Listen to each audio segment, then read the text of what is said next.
Explain, if you can, why is Canberra happy to export coal all around the world to places like Japan and other countries like India, but demonise it at home? Why does that happen? Great to see you, Steve. Thank you very much, and nice to catch up again. It is interesting. Obviously, not all of Canberra is particularly happy. I noticed Chris Bowen, Matt Keane and others not particularly keen to engage on the issue of coal. But the reality is two of the largest customers Australia has for export thermal coal are Japan and South Korea. Hardly backward nations, first world nations with dynamic economies, but wedded to thermal coal and yet signatories to net zero. And to your earlier point, we have an abundance of gas, coal and uranium, and yet it seems passing strange that we would happily sell those to other countries, but somehow have concerns about using it here.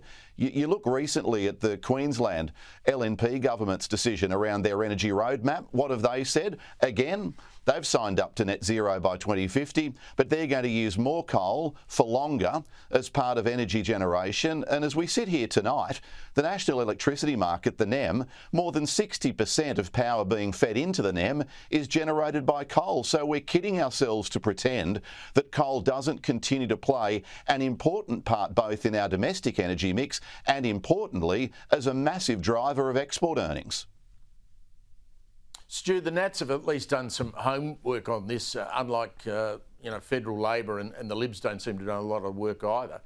This idea, the report that they released saying that new coal technology could be built, new coal technology, coal-fired plants, do they exist? Are they able to be built?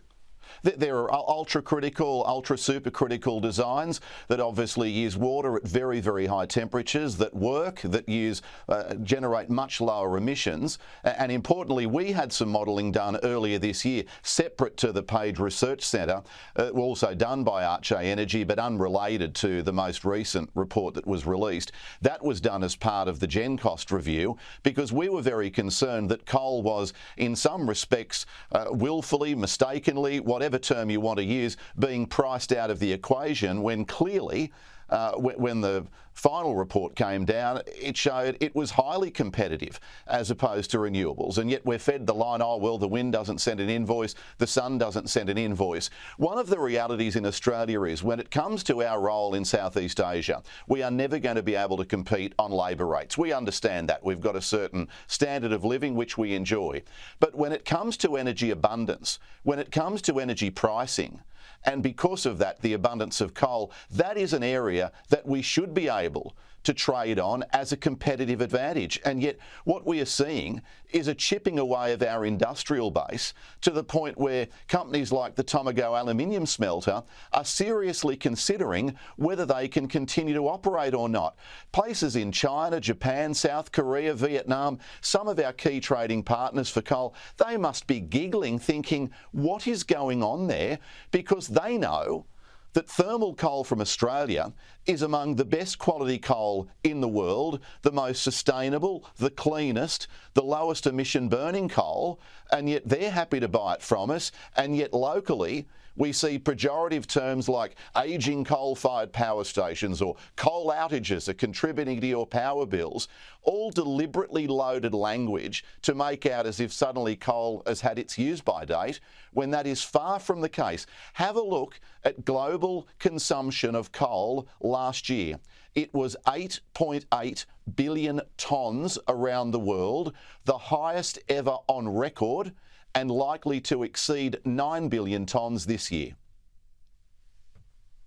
So, Stuart, that brings us to the nub of the question and the point that I just don't understand. So when the industry talks to federal ministers, and given Labor's thumping victory this year and in the election, we're going to deal with a Labor government for at least 2 terms, and the industry says, listen, our coal's good quality coal.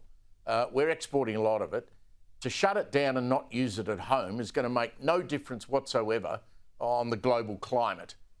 Shouldn't it be part of our mix given the riches we have in coal, gas and uranium? What do they say when the industry puts that to them?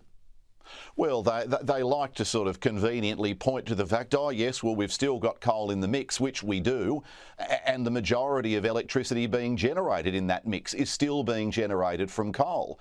The reality is here that you look at the Queensland model where they've got relatively younger coal-fired power stations and they've made it very clear that we will continue to burn coal for longer and more coal while we can. Equally, have a look in Victoria. They've come to a realisation that a coal-fired power plant has had to have its lifespan extended. Have a look at Eraring in New South Wales, which as it stands today is generating 20% of the energy output in New South Wales. Again, that's had to be extended. And we hear so much talk about, oh, these coal-fired power stations at the end of their technical lifespan. What is the technical lifespan for a piece of machinery or equipment? You and I will see plenty of vintage cars and older model vehicles, planes, you name it, still getting around the place because they have been properly maintained. They haven't fallen for a political narrative that is trying to pretend that somehow coal is in the rearview mirror when coal is very much in front of us and down the track. Stuart, always great to catch up with you, my friend. Thank you very much. We'll talk again soon. Stuart Bocking there.